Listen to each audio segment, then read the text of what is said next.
Oi, oi, oi! Bora de live, bora falar sobre ouro.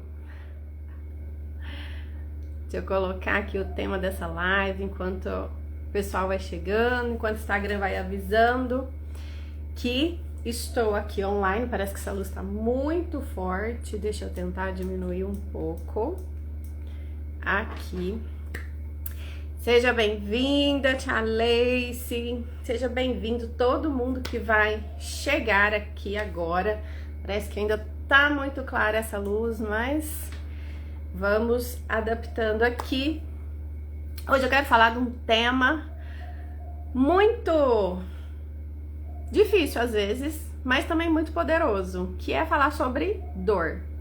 E convidar a gente a olhar para esse tema de uma forma diferente. Lá muito tempo atrás, quando eu comecei com as canalizações, num movimento estudando sobre karma, sobre tentando, entender, tentando aprimorar por que às vezes a gente sofre tanto, por que às vezes a gente se emaranha tanto nas dores, do nosso sistema, nas nossas próprias dores. E aí, um dia recebi umas informações aqui canalizadas e o que aconteceu? Tô tentando arrumar a luz aqui enquanto a gente vai conversando. Veio essa frase, sabe? Veio essa frase que é um mantra. Quem já fez imersões comigo já pus ela aí impressa de diversos lugares, de diversas formas, de diversos jeitos. E a frase é: tem ouro na sua dor. Então, é uma frase que ela simplifica muito o meu entendimento hoje sobre karma, sobre o nosso processo. E eu acho que é um entendimento que pode contribuir muito. Acho que é um entendimento que pode contribuir para todos nós. Quando a gente começa a colocar novos significados nas coisas, a vida muda. Seja bem-vinda, Kátia, também.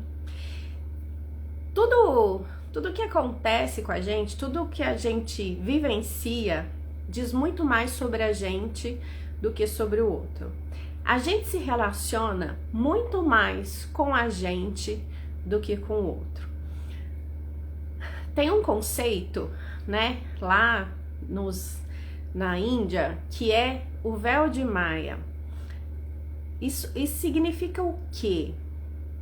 Maia é ilusão, significa essa ilusão.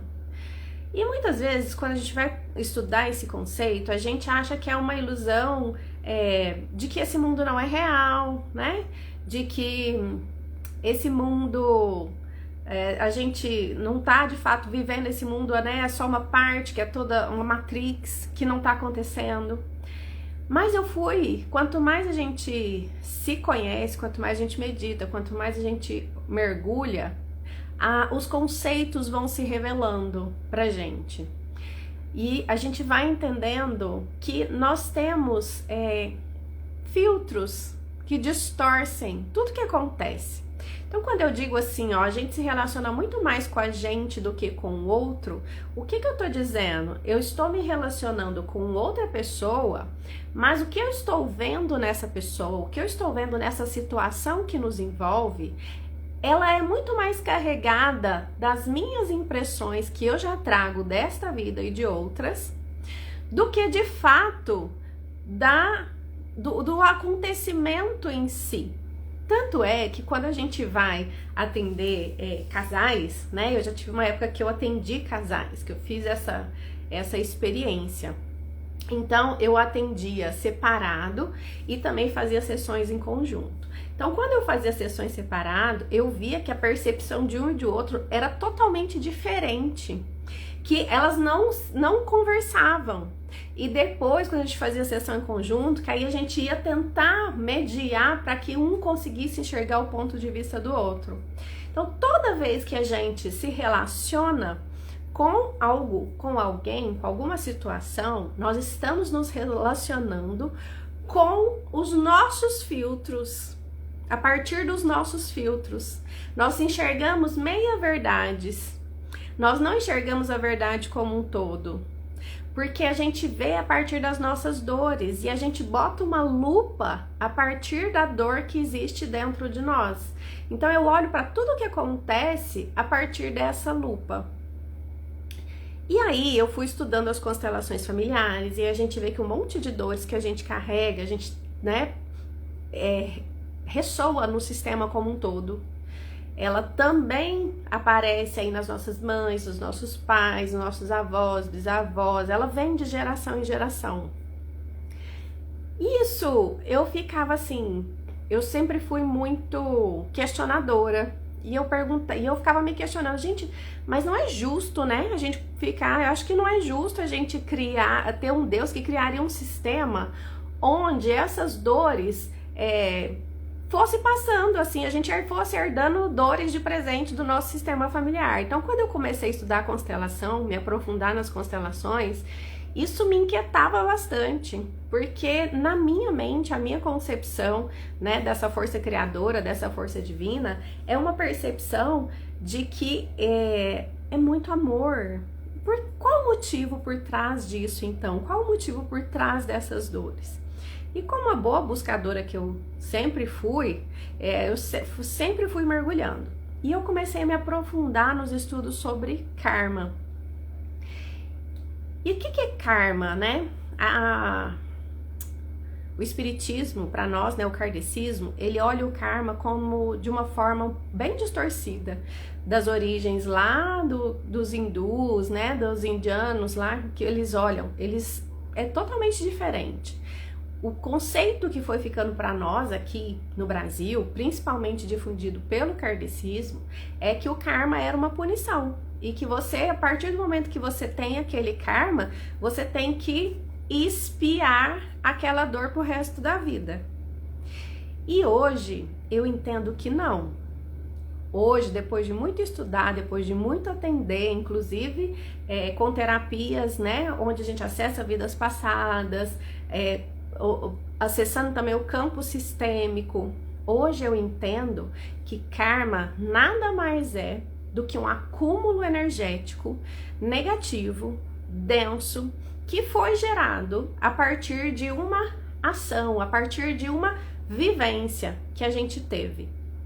E a partir desta vivência, aquele acúmulo energético ficou no meu campo.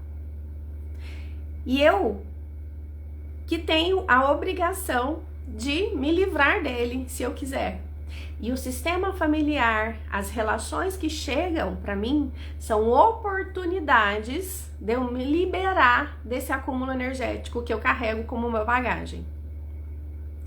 Imagina que a imagem que me veio, porque as coisas me vêm muito por imagens, assim, as metáforas, né, que para tentar a mente da gente explicar, a espiritualidade me dá muito através de metáforas. Então a metáfora que me deu foi um balão de gás. Sabe aqueles balão de gás que a gente usa que o pessoal viaja, né, com fogo, né, ele enche tem um fogo aqui que enche, e aí tem aquela cestinha lá onde você entra, e tem um saquinho de areia que bota ali no chão, para poder segurar ele no chão, depois você vai soltando aqueles sacos de areia ali, vai ficando mais leve e você vai subindo, aquele balão de gás vai subindo. Imagine que você é aquele balão de gás.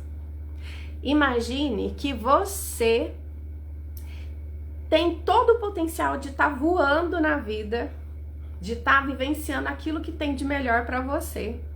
Mas você tá com aquele monte de saco de areia amarrado na cintura. E esse saco de areia que te aprisiona aqui nessa terra, que te aprisiona nessas dinâmicas repetitivas, nessas dores sistêmicas, nessas dores kármicas, esses sacos de areia são esses acúmulos emocionais. Esses acúmulos emocionais que você não processou diante de algo que aconteceu. Entenderam? É como se você estivesse carregando uma mochila, um peso, um saco de areia, porque você não olha para esse saco de areia e entende que aquilo ali, como eu disse, foi uma distorção, foi uma ilusão sobre algo que aconteceu. Eu percebi de uma maneira equivocada uma situação e eu me apeguei aquele sentimento e tô caminhando pela vida, às vezes por muitas vidas, carregando essa mochila cheia de areia, cheia de densidade, cheia de peso. E aí, na minha forma de ver, na minha metodologia Divinamente Humanos, eu vejo o seguinte, que tudo que a gente vivencia é uma oportunidade da gente vivenciar. E pensa comigo, se eu vivenciei algo que me gerou um impacto, é porque eu estava fazendo alguma coisa. Eu estava ali vivenciando alguma coisa que tinha potencial, que era bom, e surgiu um imprevisto e me trouxe um registro negativo. Eu sempre gosto de dar o exemplo que eu vivenciei do acidente de carro, né? Que foi até algo que eu não tinha percebido, e a própria espiritualidade falou, olha para isso, é um exemplo do que acontece com o karma. Eu já contei isso em várias lives, né? Já contei isso algumas vezes também, sempre conto essa história. Eu estava viajando, eu, minha mãe, uma prima e meu marido na época, e a gente teve um acidente de carro, a gente capotou o carro. Paramos de cabeça para baixo, foi bem um caos, foi um negócio bem intenso mesmo, difícil. E eu fiquei com muito medo de dirigir, nós todos ficamos. E por muito tempo eu não dirigi na estrada. Eu vou encurtar a história, né? Sei que eu entrei num trabalho que eu precisava viajar bastante, que era na agência ambiental, e eu ia com motoristas, porque eu não estava dirigindo na estrada, eu não tinha coragem para isso. E eu comecei a ficar mais em risco, ou seja, eu atraí situação, igual eu tô dando exemplo aqui. Eu vivi o acidente criou a mochilinha de areia, o trauma, né? Eu fiquei com medo de morrer, eu fiquei com medo da minha mãe, toda a minha família que tava ali junto, né? Ter acontecido algo pior. Então aquilo ali gerou muito medo, gerou um trauma, gerou uma aversão, ok? Minha mochilinha foi criada, eu amarrei na cintura, botei nas costas e fiquei muito tempo caminhando com isso. Até que eu comecei ter que viajar pelo trabalho, não tinha como negar essas viagens, e ia com o motorista. E eu comecei a perceber que eu tava ficando mais em risco com aquela tanto de motorista que não tinha às vezes, né, o conhecimento da cidade, que não tinha conhecimento da estrada, que não sabia dirigir, que a minha vida tava... Qual que era o meu medo que gerou no acidente? De morrer também, né? O principal medo é o quê? De eu morrer. E aí eu começo a ter que viajar e começo a enfrentar esse medo de novo de morrer nas mãos de um outro motorista. E aí eu tenho pra mim um instalo e falo assim, não, eu vou ter que enfrentar essa situação. Eu vou ter que voltar a dirigir, que eu acho que vai ser menos arriscado pra mim. Ou seja, eu decidi olhar para aquele saco de areia que eu tava carregando e fazer alguma coisa e tomar uma atitude. E quando eu experimentei a dirigir, criei todo, né? Pedi para pessoas me acompanharem, ir ali do meu lado, fiz todo um enfrentamento, né? Toda uma blindagem para poder ir fui com tempo extra para poder chegar a tempo, para poder ir devagar. Foi super difícil na primeira vez, mas depois eu fui a segunda, fui a terceira, fui várias vezes até que hoje, né? Anos depois, eu nem tinha minha filha ainda, né? Então tem mais de 20 anos isso. Hoje uma das coisas que eu mais amo fazer é dirigir. Então quando eu falo assim, ó, tem ouro na sua dor, o que eu tô querendo dizer? Que você já tinha um potencial aí latente. Qual que era o meu potencial latente nesse exemplo simples, né? Ilustrativo e simbólico? Era gostar da liberdade que dirigir me traz, essa vontade de viver coisas que me dão liberdade, que me trazem a sensação de liberdade, sempre foi muito latente. E por trauma, eu deixei de fazer isso. E eu sou muito boa em quê? Em dirigir hoje. O potencial de direção que me dava a sensação de liberdade ficou oculto sobre esse trauma. Então, o que eu vejo hoje? Sempre que eu tenho um medo muito grande, sempre que eu tenho um desafio muito grande, que eu resisto em enfrentar, que eu resisto em olhar, eu preciso pensar o quê? Se eu tenho esse medo, existe aqui por trás uma potencialidade que eu estou abrindo mão. nós vivemos na dualidade. Uma das leis herméticas desse mundo é a lei da dualidade, da polaridade. Então, onde tem medo, tem amor. Onde tinha o meu medo de viver, tem o meu amor pela vida, pela liberdade também. Então, sempre vai haver essa dualidade. Tá ficando claro essa analogia para quem tá aí comigo aqui? Então, o que eu tô te convidando a fazer? O que é o meu convite para você? Olha pro que dói e começa a explorar. Como é que eu posso criar caminhos de enfrentar isso? Para que a potencialidade que está escondida nessa dor, para que o ouro dessa dor seja liberado, seja manifestado. E aí a gente tem, né, nas terapias, várias formas de lidar com esse enfrentamento, vários apoios para lidar com esse enfrentamento. Que bom, Kátia, que tá ficando claro. Então eu preciso, primeira coisa que a gente fala, né, que tem um ditado bem bacana, divide o boi em bife, não vai enfrentar de uma vez. Eu não podia enfrentar meu medo de dirigir pegando, saindo daqui e dirigir 1000 quilômetros para uma praia. Não. Eu vou daqui em Goiânia, vou daqui em Uberlândia, vou aos poucos, né? Eu divido esse enfrentamento em pedaços pequenos. Tem algo que a gente chama muito, né? O pessoal da Aliança Divergente fala bastante como efeito paralelo, né? Efeito secundário, que é o que? A sua mente, ela tende a fazer uma coisa sempre da mesma forma. Então eu posso criar situações no meu cotidiano para que eu vá enfrentando isso de uma forma dosada, sobre o meu controle. A terapia cognitivo-comportamental fala muito disso também. Então eu crio situações como eu fiz lá com a minha viagem, né? Pus tempo de sobra, pus uma pessoa junto comigo de confiança, que sabia dirigir bem para ir comigo. Então eu crio blindagens ali, eu ponho em controle para que eu possa experimentar vencendo esse medo, para que eu possa ter esse enfrentamento em pequenas doses. Então eu falo muito, por exemplo, né, às vezes com clientes minhas que têm muita dificuldade de se expor, tem muita dificuldade do erro, falo, vai fazer um esporte coletivo, vai jogar vôlei, beach tênis, vai fazer qualquer dança, né? A dança pra mim, a Lei estava aqui, a dança pra mim, subir no palco é um efeito paralelo, um efeito secundário, porque me expor pra mim é algo difícil, é uma dor, inclusive kármica, e eu vou falar da diferença dessas dores, quando é uma dor mais pontual dessa existência, quando é uma dor kármica. Então, se expor pra mim, estar em evidência pra mim, é algo que era anos atrás impossível. Quando eu lembro que quando eu fui fazer o meu primeiro retiro, né, lá em Caldas, e vai ter novidade no final dessa live aqui, vocês ficam aqui.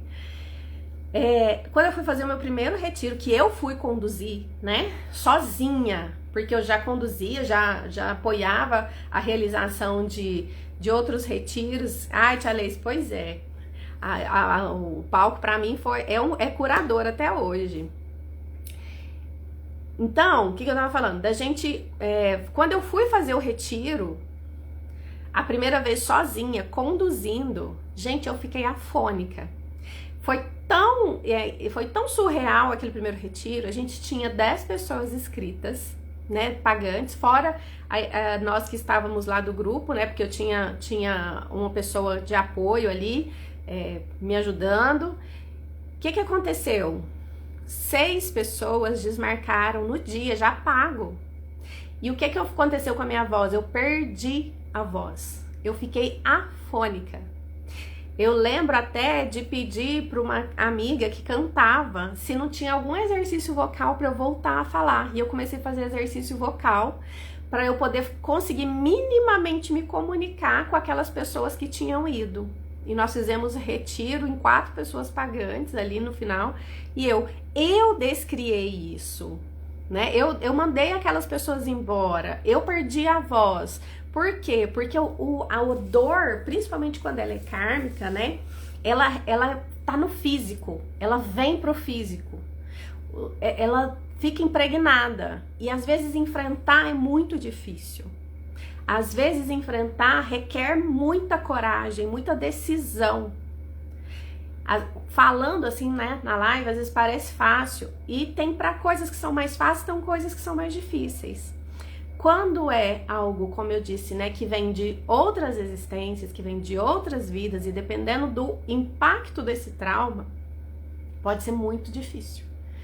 E é preciso o quê? Enfrentamento, seja pequena ou grande, a gente precisa ter esse enfrentamento para liberar esse acúmulo energético que está com a gente. Existem técnicas hoje que a gente faz esse desbloqueio energético, que ajuda dessas liberações. A terapia de limpeza kármica, né, que eu trabalho, é justamente isso. A gente, através de imposição de mão, através de acesso de campo, através de vários movimentos, a gente vai fazendo o desbloqueio dessa energia, vai tirando essa energia acumulada no corpo. Para quem tem a vidência, a gente vê isso como se fosse pontos escuros pregados no corpo, né, dentro da sua aura aqui, ó, no seu campo de informação. É como se tivesse...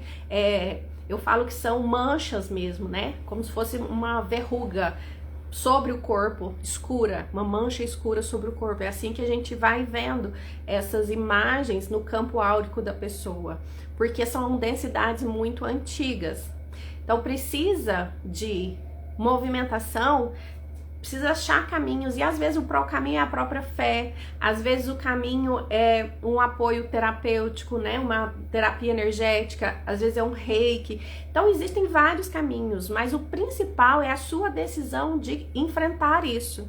Começando esse enfrentamento de uma forma controlada, em doses homeopáticas. Então, o que é que me dá medo? É de me expor, igual eu tinha antigamente? Então eu fui enfrentando, fiz o retiro assim mesmo, sem falar. O segundo retiro eu também perdi a voz, menos do que na segunda vez, mas eu perdi a voz. Mas já não teve pessoas desmarcando. E hoje, para mim, falar em público é muito tranquilo. Hoje é muito tranquilo e é uma das coisas que eu mais amo fazer. Então, outro exemplo, uma das coisas que eu mais amo fazer hoje é retiros. É estar em imersões, é conduzir imersões, é conduzir palestras, é ensinar para as pessoas e ajudá-las, né, a pôr em prática os conhecimentos que eu venho adquirindo e que venho implementando na minha vida. Mas isso só foi possível por quê? Porque eu decidi enfrentar. E eu falo que eu tive a nossa sorte, gente, é que nós temos uma guiança muito grande nossa própria. Quando a gente fala, vou fazer um recorte aqui para vocês poderem entender. Quando eu faço o Divinamente Humanos, o símbolo que a gente usa muito é um triângulo em cima com um losango embaixo. Que eu falo que é bem um esqueminha pra gente entender, não sei se vai dar pra ver aí. Então, nós temos 4 corpos inferiores ligados a uma tríade superior. Esses 4 corpos inferiores, o que são? É o nosso corpo físico, o mental, o emocional e o corpo astral. A tríade superior é a nossa centelha divina, o nosso corpo búdico e o nosso mental superior, nosso eu. A gente chama isso aqui tudo, essa trindade aqui, do nosso eu superior.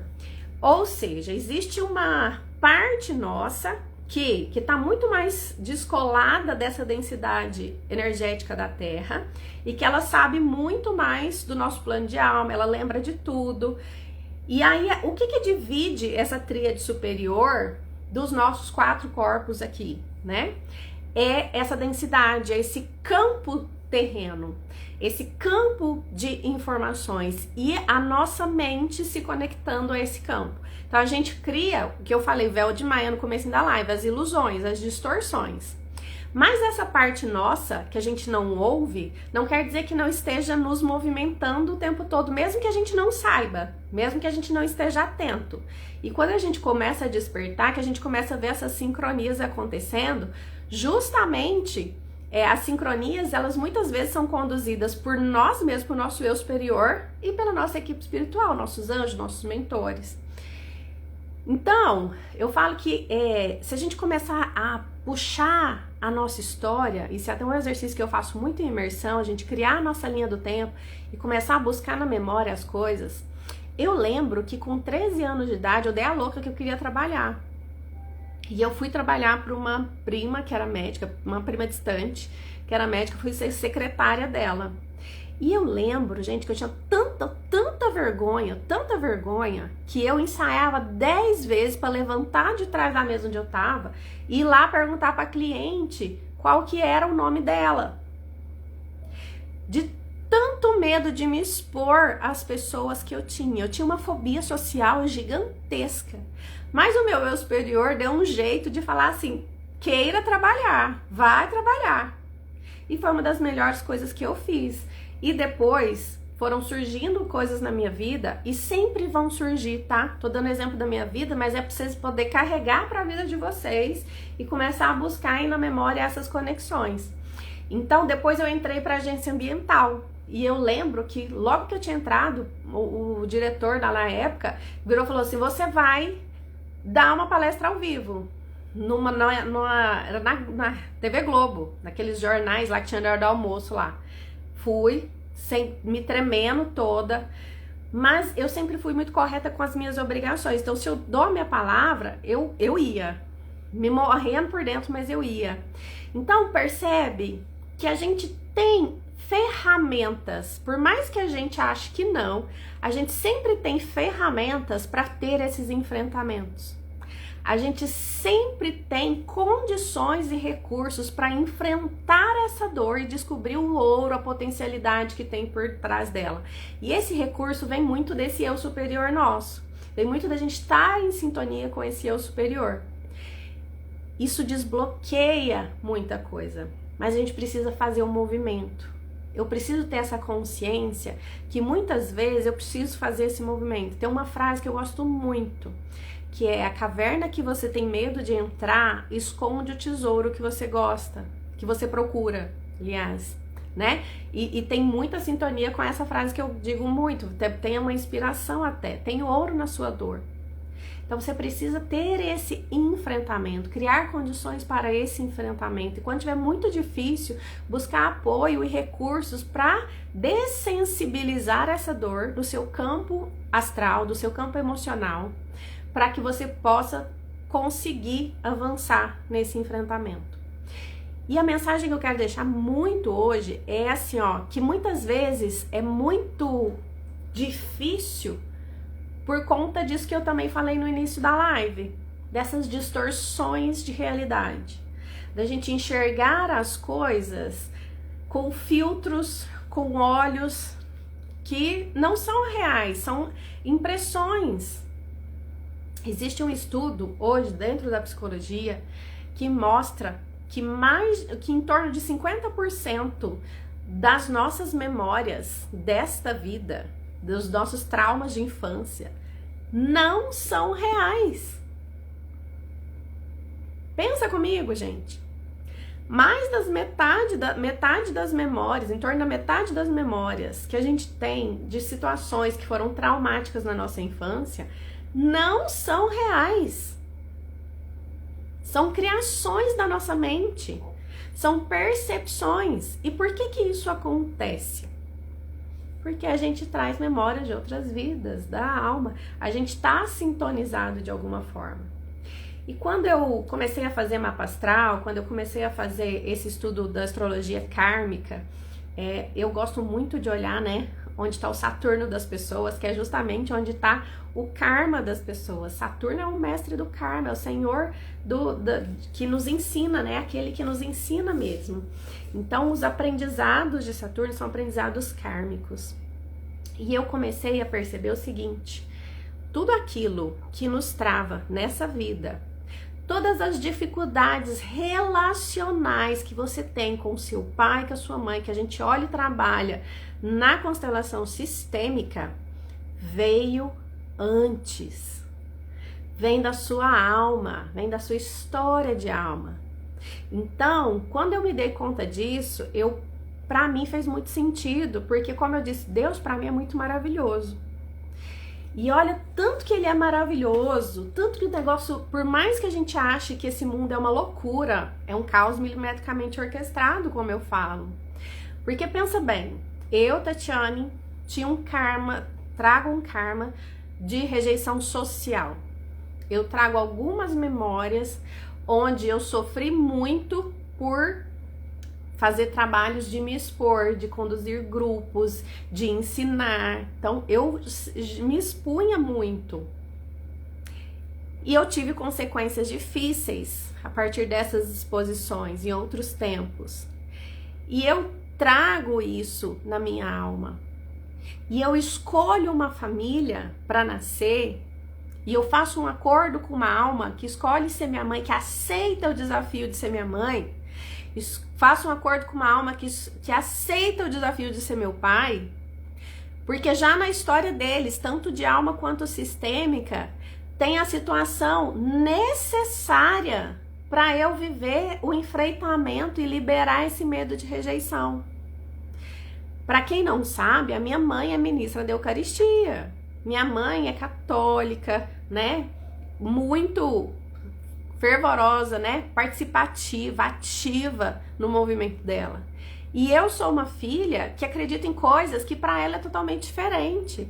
Então, tanto para ela é muito difícil, quanto para mim também. Por quê? Porque o vínculo maior, gente, que a gente tem é com pai e com mãe. Então, olha que mágico que é, que lindo que é. Eu acho lindo a gente pensar que tem um ser, uma alma que nos ama tanto a ponto de falar assim, tudo bem, eu me disponho a enfrentar o que for preciso, mas para te dar a condição de liberar do seu karma e me liberar do meu karma. Então são acordos de almas muito profundos entre mães e filhos, mães e filhas, pais e filhos, irmãos. Muitas vezes a gente faz acordos de alma não para ser amorzinho só, florzinha, não.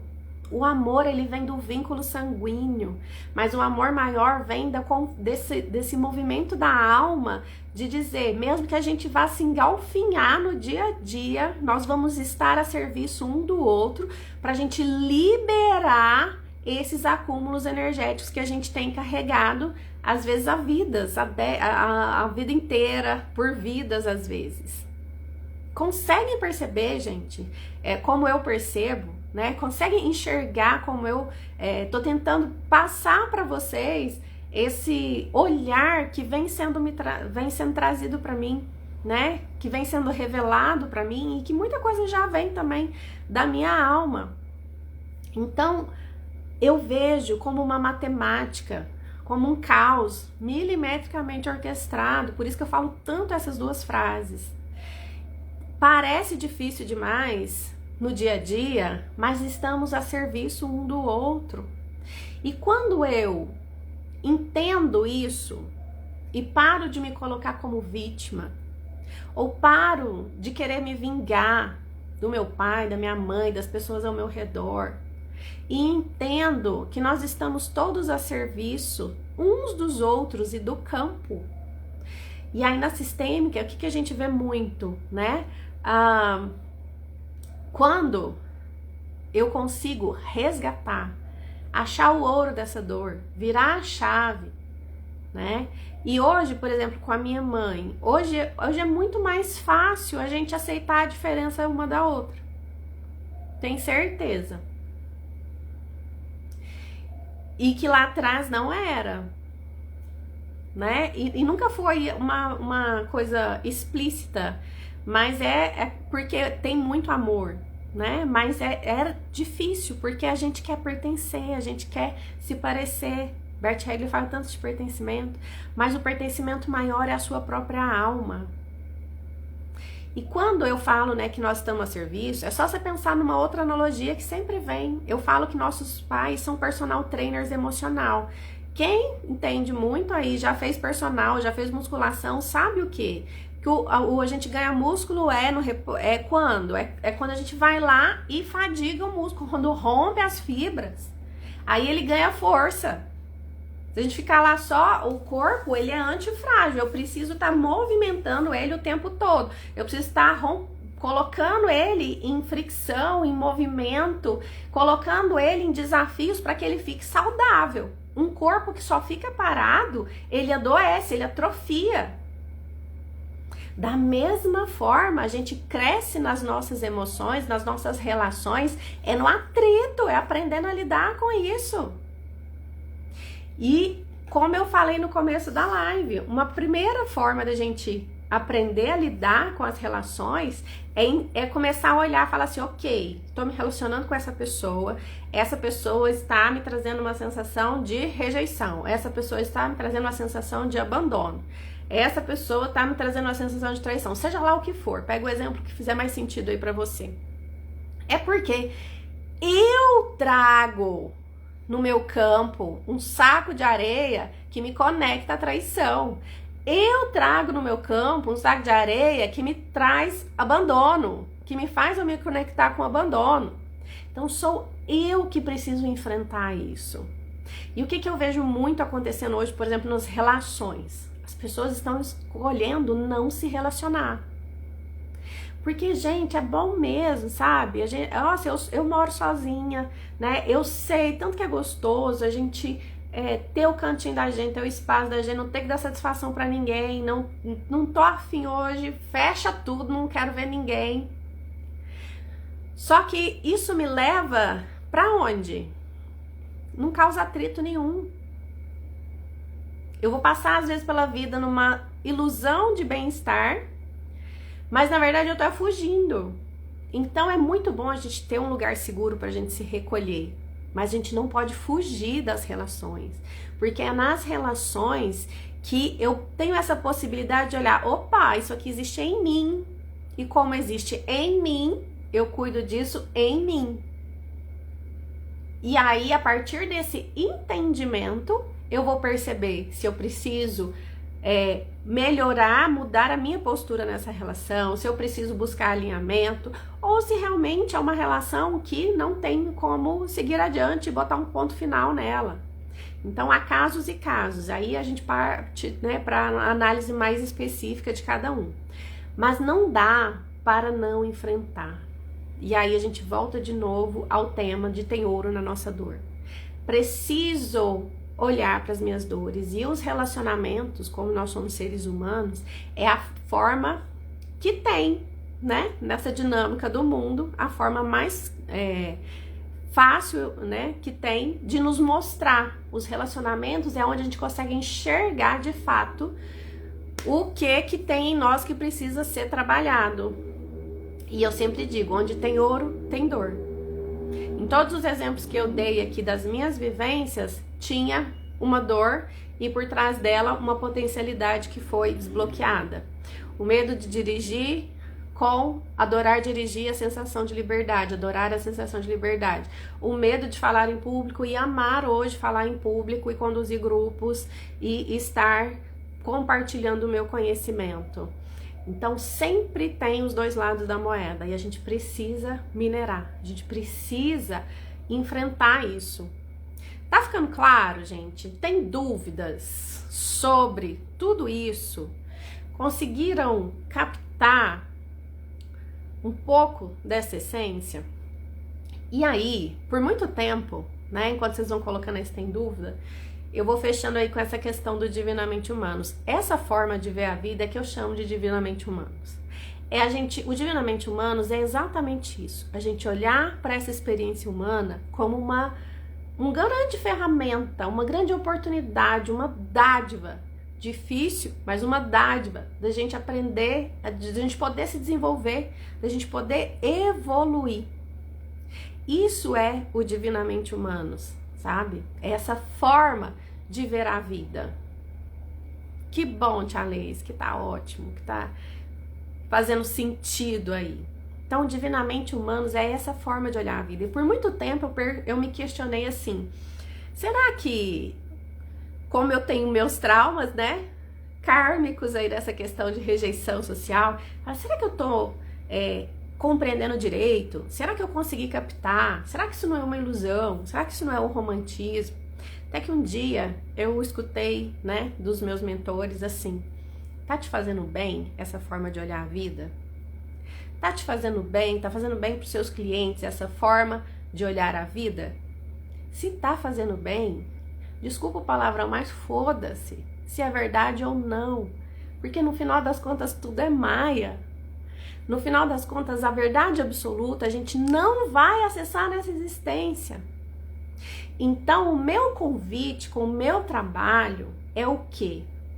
Vamos escolher uma forma de ver um mundo que seja divinamente humanas, que traga pra gente esse quentinho no coração e que traga pra gente essa esperança, essa possibilidade de que a gente pode evoluir, de que a gente pode melhorar e de que a gente pode caminhar de uma forma mais leve nessa existência. E a leveza, né? Tem uma frase do Bert Hellinger que eu quero ir encerrando com ela, que eu demorei muito pra entender. Que é assim, às vezes você não precisa de um novo caminho. Às vezes você precisa de uma nova forma de caminhar. E durante muito tempo eu ficava assim, gente, mas eu quero é mudar de vida, eu quero uma vida diferente, eu quero fazer outras coisas, eu não quero ficar aqui nessa consultoria ambiental, lidando com tanta burocracia o tempo todo, né? Eu quero um negócio mais tranquilo. E a hora que eu vi que eu que colocava esse peso, eu podia tirar, né? Se eu ponho o peso, se é eu que ponho a dificuldade, se é a minha ilusão, se é a minha forma de ver o mundo que bota a dificuldade, então eu posso tirar. E hoje, pra mim, é muito, infinitamente mais leve me dividir nas minhas profissões e fazer as coisas que preciso e vai caminhando. E hoje eu não tenho mais aquela ânsia de querer mudar aquilo. Eu estou muito aberta pro fluxo. Tá fluindo pra cá, eu vou pra cá, tá fluindo pra lá, eu vou pra lá. Eu fujo, às vezes, por conta dos meus medos de algumas coisas. Mas aí eu respiro, eu volto a fazer um movimento, porque estamos todos, como eu disse, às vezes quando é uma dor kármica, às vezes é muito difícil, às vezes requer da gente muita dedicação, e às vezes essa vida aqui só não vai ser suficiente. E aí também, eu sempre falo, né, faz o que é possível, porque eu sou aquela que tinha 4 chicotes em cada mão, me dando nas costas para poder fazer tudo certo. E hoje não. Hoje não, porque eu acho que isso não me faz bem, né? Me exigir desse jeito, exigir demais da gente, acho que não faz bem pra ninguém. Então, todo dia, um pouco todo dia, sem pressa, sem pausa. Frase de 2 professoras minhas que fazem muito sentido, né? Então, a professora Elza Carvalho, que fala todo dia um pouco todo dia, que é uma professora de constelação, professora Lucilena Galvão, da filosofia, que fala, né, sem pressa, sem pausa. Então, para dizer o quê? A gente não pode simplesmente viver a vida Deus dará. Ah, foda-se tudo e vou fazer tudo de qualquer jeito. Mas também a gente não pode também querer evoluir, ser perfeita nessa existência. Tem coisa que não vai dar para essa existência, não. Tem coisa que vai ficar para depois. Mas aí tá tudo certo, tá tudo bem. E aí, para quem quer avançar, agora eu vou fazer um convite para vocês. Para quem quer se aprofundar ainda mais, vocês têm visto que a gente está fazendo muito, que voltei esse ano fazendo muitos movimentos. Então, depois de amanhã a gente tem outra live, mas com um foco ainda mais espiritual, ainda mais ligado à Agartha Luz, que é um convite que eu até postei no Rios ontem aí, que tá na minha rede, tá por aí rodando, explicando como é que vai ser a primeira reunião. Agartha Luz totalmente gratuito, tá? Essa primeira encontro vai ser online, quinta-feira, 19h30. E para quem quer um retiro bem gostosinho, né? Ficar aí mais que um final de semana, um carnaval. A gente ficar o carnaval, de sexta-feira de carnaval até terça-feira de carnaval. Eu vou fazer um retiro junto com o Fred, lá no Espaço Quântico Vegetal. O retiro de carnaval, retiro quântico 5D divinamente humanos. A gente uniu as nossas 2 ferramentas. Eu comecei os movimentos, né, eu já fazia terapia, eu já tinha cursos na área de terapia, mas eu comecei a atender mais pessoas quando eu estive no movimento Índigo Cristal, muitos anos atrás, 2017, 2018, por aí, que eu comecei a trazer isso com mais abertura para o mundo. E eu estive no Réveillon lá com eles e recebi esse convite de a gente fazer esse movimento junto. Então, honrando muito a história, né, do movimento Índigo Cristal, que foi onde eu me lancei para o mundo nas terapias, né, naquela época. Foi um braço forte, um apoio forte pra gente. Então, nós vamos fazer esse movimento onde eu vou trazer tudo que é do Divinamente Humanos, né? Eu vou trazer todas as ferramentas do Retiro Divinamente Humanos, e o Fred vai trazer toda essa parte mais da terapia quântica 5D, dos comandos quânticos, né? Para poder a gente fazer as nossas limpezas, se conectar. E fora que vai ter o tempo também a gente descansar, a gente aproveitar aquele lugar lindo. Para quem não conhece, eu vou deixar tudo aqui nas redes de hoje, até amanhã eu vou postar tudo. É um espaço, né, maravilhoso na beira do Lago Corumbá, fica na zona ali rural do município de Caldas Novas, e é um lugar cheio de cristal, todo construído na geometria sagrada. Então é um lugar de uma frequência assim maravilhosa, e eu tenho certeza de que vai ser um evento fantástico, fantástico. 5 dias, né, quase 5 dias, né, de sexta a terça, pra gente desconectar. E eu falo muito que os meus retiros, né, a parte do Divinamente Humanos, que é o que eu respondo e que eu posso trazer com propriedade, eu hoje tem muito essa pegada de que a espiritualidade, ela tem que me servir para viver bem essa vida física. Essa é a proposta do Divinamente Humanos, trazer o céu para a terra, unir, integrar. Então a gente vai lá, voa, medita, se conecta, mas isso tem que servir para eu trazer ferramentas para eu viver bem o meu dia a dia. Então a espiritualidade que eu trabalho é nesse sentido, da gente acessa, a gente se conecta, a gente busca entendimento sobre a vida para viver bem no dia a dia, não para excluir a vida material, mas para conseguir fluir na vida. Nós estamos encarnados, nós escolhemos ser humanos. E essa escolha, eu falo, né, não é possível que a gente ia ser tão louco, né, ter uma alma tão louca que a gente ia escolher encarnar se isso não trouxesse algum benefício para nós.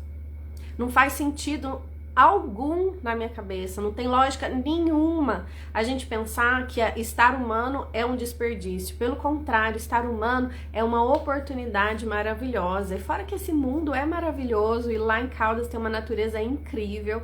Então, quem sentir a vontade de estar comigo e com o Fred nesse retiro, Claudinho, lá em Caldas Novas, me chama depois do direct. Eu vou mandar também comunicação pelo WhatsApp, vou mandar tudo aí acontecendo, o que tá acontecendo, valores, tudo certinho. Mas já agenda, carnaval, de sexta de carnaval até terça-feira de carnaval. Combinado? Então tem ouro na nossa dor. Não fujamos mais, aprendemos a não fugir. No máximo que a gente possa dividir o boi em bife e enfrentando aos poucos, né, os desafios e buscando essa potencialidade que está escondida dentro de nós, porque nós temos muita potência. Eu acho que um dos meus maiores dons que eu tenho hoje, que já foi muita fraqueza, já foi uma fraqueza grande, mas eu já fui virando o jogo. Acho que um dos grandes dons que eu tenho hoje é de enxergar a alma das pessoas, de conseguir conversar e falar com o que tá por trás do personagem, por trás do ego. Eu consigo ver isso. Foi uma dor por muito tempo que eu queria me relacionar só com essa potencialidade. Eu queria que a pessoa me respondesse a partir dessa potencialidade da alma dela. Inclusive eu fazia isso comigo mesma. Eu queria que eu fosse tudo de lindo que eu enxergo na minha alma o tempo todo, mas aí eu me desconectava da minha humanidade, né? Então, eu quero muito colocar esse dom a serviço. Mostrar, eu acho que a gente conseguir vislumbrar o tamanho que a gente é na alma, na essência, e entender que tem possibilidade de a gente trazer um pouquinho disso pro aqui e pro agora. Eu acho que isso traz um quentinho tão gostoso pro coração. E eu espero que essa live possa ter te trazido isso. Não ter sido somente um chacoalhão, mas que possa ter sido um quentinho aí no coração para entender que você tem uma parte gigante. Só ali esperando uma brechinha para se manifestar com ainda mais intensidade. E é isso que eu desejo pra gente nesse ano, que a gente consiga trazer um pouquinho mais da nossa alma aqui para esse aqui agora, para esse momento. Feito, gente. Vamos ficando por aqui.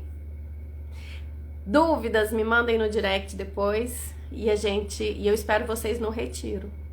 Espero vocês no carnaval. Beijo no coração.